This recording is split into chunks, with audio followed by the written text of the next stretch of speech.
Hello guys, আবার একটা নতুন রেসিপির সাথেই চলে আসলাম আমার মিনি ব্লগে। আজকে বানাবো বেগুনের রেসিপি।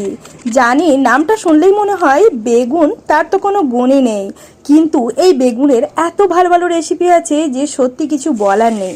আর আজকে তো বানাচ্ছি নিরামিষের দিনের একটা দারুণ রেসিপি, বেগুন সুন্দরী। আশা করি নামটা সবাই কম বেশি শুনেছেন।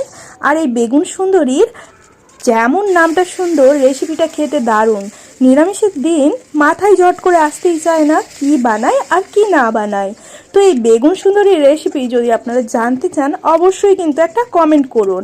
ফুল রেসিপি খুব তাড়াতাড়ি আপলোড করব আমার চ্যানেলে, তো অবশ্যই পুরো রেসিপিটা দেখার অনুরোধ রইল।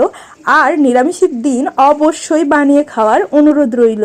তো আজকের মিনি ব্লগ এই অবধি থাকলো। আমার নতুন বন্ধু হলে প্লিজ চ্যানেলটি সাবস্ক্রাইব করে আমার পাশে থাকবেন। আবার দেখা হচ্ছে নতুন কোনো ব্লগে নতুন কোনো দিন।